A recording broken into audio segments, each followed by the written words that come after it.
tanto a Defensoria Pública Federal, que atua nas questões pertinentes a ela, como também a nossa Defensoria Pública Estadual. Então, com alegria, eu passo a palavra à Ana Cláudia da Silva Alexandre,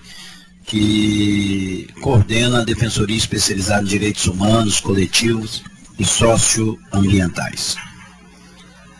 Obrigada, deputado. Cumprimento o presidente da comissão, deputado Durval Ângelo, e cumprimento aí todos os integrantes da mesa e aí a essa plateia aí, né, que veio, como disse aí o nosso procurador aí, né, hoje participar nesse momento cidadão de uma importante discussão como essa. E eu acho que diante já de, né, tantas palavras, né, que já delinearam como que essa discussão é tão relevante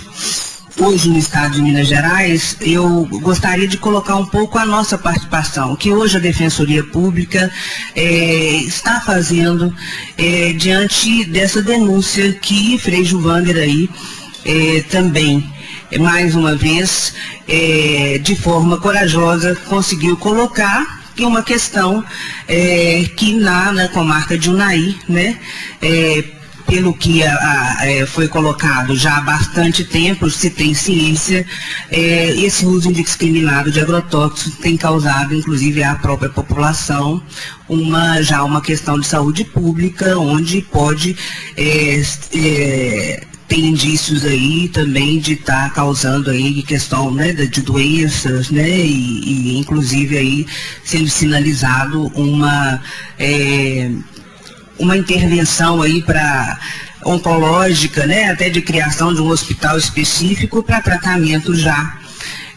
curativo de uma situação que parece que vem há muito tempo acontecendo. Efetivamente, isso hoje, diante do fato de ser uma denúncia, né,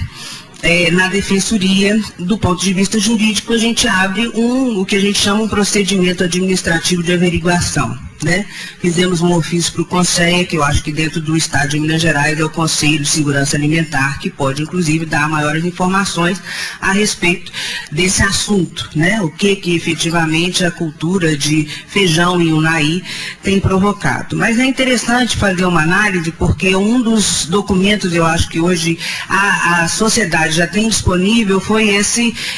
estudo que está sendo feito na Câmara Federal, através dessa subcomissão colocada no início dos debates pelo Francis, que representa o Padre João, e que é um documento interessante, que faz parte também do nosso procedimento, porque eu juntei exatamente porque ali nós temos elementos interessantes em que ele sinaliza os impactos dos agrotóxicos na saúde pública, a repercussão que isso traz na Previdência Social e quais as consequências na assistência social e nas famílias. Olha, do ponto de vista jurídico, a questão dos agrotóxicos, ela não se encerra só no consumo nosso ali no dia a dia, na hora que a gente está alimentando, comendo esse feijão, né? Quer dizer, se esse trabalhador que faz o manejo do agrotóxico, ele pode estar sendo contaminado e com isso, né, haver um aumento, a incidência de uma doença, ou até de uma aposentadoria antes do tempo, ou até uma utilização de um auxílio-doença antes do tempo. Eu estou, na realidade, com o Estado aí sendo sobrecarregado, né, na questão da Previdência Social, e isso tudo gera um impacto na proporção do todo, nesse sistema que é o próprio Estado que, de alguma certa forma, tem todo aquele volume de recursos para poder aplicar exatamente em direitos sociais. Então, quer dizer, do ponto de vista jurídico, há um impacto nessa cadeia, né, específica, que é esse dinheiro que circula, que é esse que é arrecadado, que é para o sistema funcionar. Então, isso tem uma relevância muito grande, né? E as consequências, elas vão diretamente quando eu coloco na assistência social e nas famílias, sendo que os trabalhadores que vão trabalhar na lavoura de feijão e de milho, de unaí, essas exatamente, né, que se essas denúncias forem verdadeiras, né, elas vão atingir exatamente essas populações aí, são populações pobres, populações que elas, na realidade, elas vão, é o que a gente vê, a existência da Defensoria Pública, lá no artigo 134, é exatamente para atender essas pessoas. Então, assim, na realidade, a gente tem que, em algum momento, fazer essa análise, porque hoje a Defensoria de Direitos Humanos, ela é hoje dentro da instituição aquela que tem, inclusive, essa atribuição de tutela coletiva. E tutela coletiva, quando a gente fala tutela coletiva, dentro do Estado de Minas Gerais, como um todo, mesmo ainda sendo uma instituição que não consegue ainda estar lá pontualmente em todas as comarcas para fazer aquele trabalho civil, criminal do dia a dia, né? Mas, especificamente, a gente tem essa atuação em tutela coletiva e também a gente pode fazer essa análise aí no interesse da sociedade. Então, eu estou só tentando delinear que a denúncia, ela é não só corajosa, mas de interesse público. A gente tem um procedimento administrativo aberto e eu queria aqui, deputado, na hora eu não interrompi, mas estender, porque na hora que foi aprovado o requerimento não foi colocado a Defensoria Pública, como também eu gostaria de solicitar que fosse encaminhado para a Defensoria Pública, não só as notas taquigráficas, mas dessas informações que chegaram lá de 2007, né, da audiência pública de 2007, porque ela vai ser anexada a esse procedimento que já está aberto. A gente está esperando a resposta do Conselho e nós estamos, porque a Defensoria Pública está aí agindo não só no interesse dessas pessoas de unaí, mas também para analisar uma questão que hoje é muito importante, não só pelo impacto que causa o sistema, mas por uma situação simples. Logo no princípio, o Francis falou uma coisa que eu acho muito interessante, que para encerrar minha fala, que eu acho que todo mundo, né, também ainda tem muita gente para falar, e eu acho que é importante também dizer um recado mais direto. Ele falou, não por acaso, né? Não por acaso as coisas parecem que elas acontecem nesse contexto. E eu acho que o não por acaso, ele acontece sempre quando há um indício de uma prática insustentável, que é essa exatamente quando a gente fala. O agronegócio, na realidade, hoje, ele é motivado por quê? Exatamente o Brasil, Minas Gerais é o grande exportador de feijão e milho do país, né? Então, quer dizer,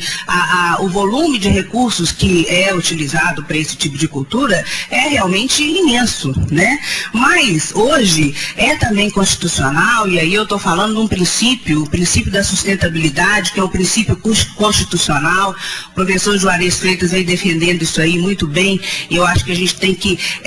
dar sempre valor ao princípio da sustentabilidade como hoje algo que faz com que seja necessária a aplicação de qualquer recurso financeiro e entender que o Estado, quando aplica seus recursos, ele se obriga também a aplicá-lo de forma sustentável. Então, a aplicação de recursos financeiros hoje, mesmo que seja para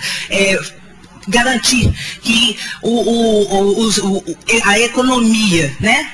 ela se mantenha, e aí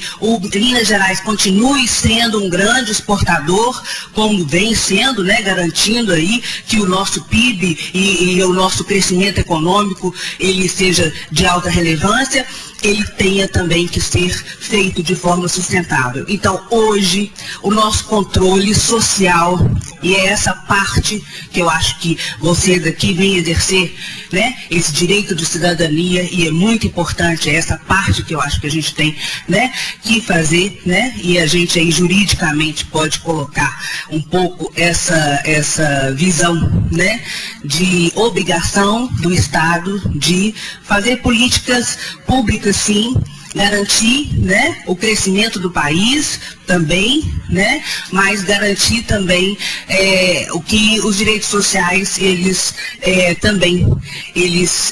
aconteçam, porque a custa, né, de uma ineficiência desse sistema, de uma insustentabilidade, né, realmente é uma conta que em algum momento, né, todos, né, porque o sistema ele não tem como funcionar a não ser se em toda a sua estrutura ele tiver de forma sustentável sendo bem gerenciado. Isso, para mim, é uma forma de demonstrar que o nosso sistema ele não está sendo bem gerenciado e não só do ponto de vista econômico, como também do ponto de vista social. Então, essa discussão ela é muito importante e hoje